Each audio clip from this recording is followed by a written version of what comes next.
Welcome to Shyamala kitchen. ఈరోజు రేగుపళ్ళు వడియాలు ఎలా చేయాలో చూద్దాం. రేగుపళ్ళు వడియాలకి కావలసిన పదార్థములు: రేగుపళ్ళు, బెల్లం, పచ్చిమిరపకాయలు, 1 స్పూన్ జీలకర్ర, తగినంత ఉప్పు. పచ్చిమిరపకాయలు వడియాలకాయలని ఇలా ఉంటాయి, ఆ వడియాలకాయలు మాత్రమే తీసుకోవాలి. రేగిపళ్ళను ఇలా వాటర్లో వేసుకుని శుభ్రం చేసుకోవాలి. శుభ్రం చేసుకుని ఇందులో ఏమైనా పుచ్చులు ఉంటాయేమో అని ఇలా చూసుకుని పక్కన పెట్టుకోవాలి. పుచ్చులు ఉన్నవి తీసేసుకుని పక్కన పెట్టుకోవాలి. ఇలా రేగిపళ్ళు వాటర్లో వేసుకున్నప్పుడు పైకి ఇలా తేలుతాయి కదా రేగిపళ్ళు, అవి పుచ్చులు ఉన్నట్టు.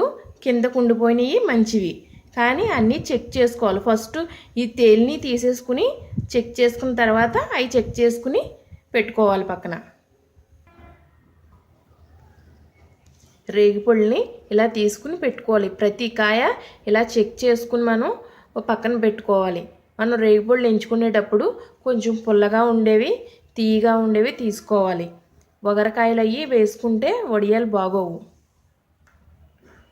1 కేజీ రేగిపళ్ళకు 1/2 కేజీ బెల్లం, 100 గ్రాములు పచ్చిమిరపకాయలు మనం చూసుకోవాలి. కారం కాయలు ఉంటాయి, కారం లేని కాయలు ఉంటాయి, దాన్ని బట్టి మనం చూసి వేసుకోవాలి. 100 గ్రాములైన 2 స్పూన్లు జీలకర్ర, తగినంత ఉప్పు వేసుకోవాలి. రేగిపళ్ళను పేస్ట్ చేసుకోవాలి. ఎలాంటి రోల్ ఉంటేనే పేస్ట్ చేసుకోవాలి, మిక్సీలో అది పేస్ట్ చేసుకోకూడదు. ఇలాంటి రోల్స్లోనే చేసుకోవాలి. ముందుగా పచ్చిమిరపకాయలు వేసుకుని తర్వాత బెల్లం కూడా వేసుకుని తర్వాత జీలకర్ర కూడా వేసుకోవాలి. ఇందులోనే వేసుకుని ముందు వీటిని పేస్ట్ చేసుకోవాలి.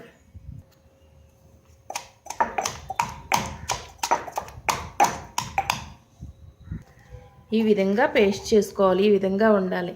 ఇవి ఇలా పేస్ట్ అయిన తర్వాత రేగిపళ్ళు వేసుకోవాలి.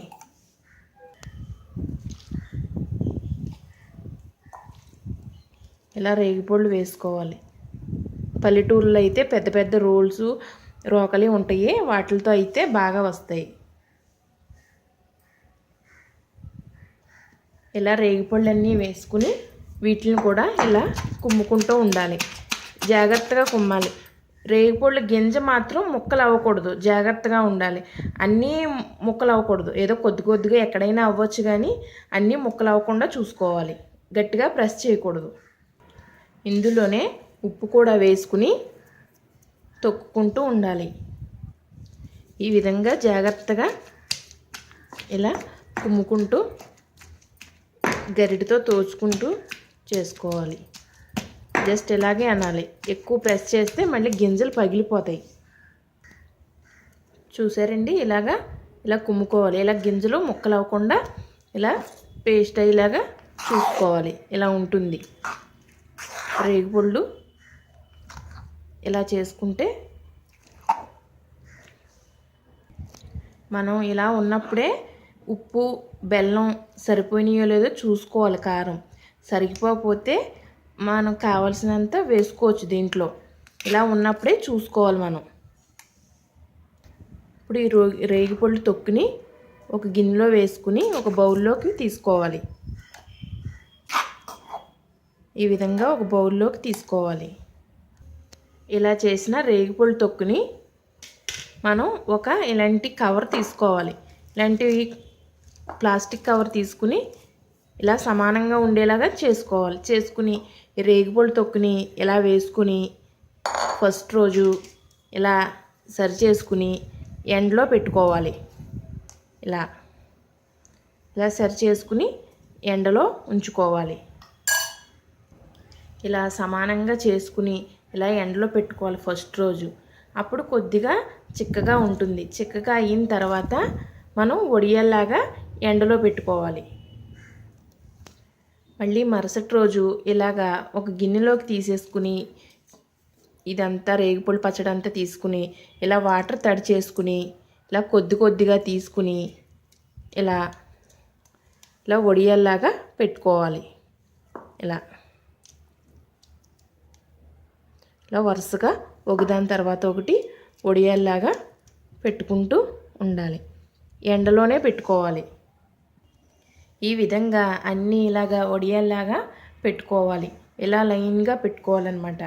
ఇవి ఒక వారం 10 రోజులు ఎండుతాయి. ఎండలోనే ఉంచుకోవాలి. ఎండలోనే రాత్రికి తెచ్చేసుకున్నా పర్వాలేదు. ఒకవేళ ఈ వడియాలు వచ్చేసిన తర్వాత తెచ్చుకోవాలి, ముందే తెచ్చుకోకూడదు. ఒకవేళ ఉంచేసుకునేలాగైతే దీనిపైన ఇంకో ప్లాస్టిక్ కవర్ కానీ బట్ట కానీ వేసుకుని మూత వేసుకుని మరుసటి రోజు ఎండ వచ్చినప్పుడు తీసుకోవాలి. ఎండిన తర్వాత ఇలా ఉంటాయి. అసలు చేతికి అంటుకోకుండా ఇలా వడియాలు ఇలా ఉంటాయి. అంటుకోవు. ఎండలోనే వారం 10 రోజులు ఉంచుకోవాలి. అసలు అంటుకోకుండా ఇలా ఉన్నప్పుడు మనం డబ్బాలో స్టోర్ చేసుకోవాలి. ఇవి స్నాక్స్లా తీసుకోవాలి. ఎప్పుడైనా పిల్లలకి స్నాక్స్ లాగా ఉపయోగపడతాయి. ఎవరైనా తినొచ్చు. చాలా టేస్టీగా ఉంటాయి. ఈ వీడియో కనుక మీకు నచ్చినట్లయితే సబ్స్క్రైబ్ చేసుకోండి, షేర్ చేయండి.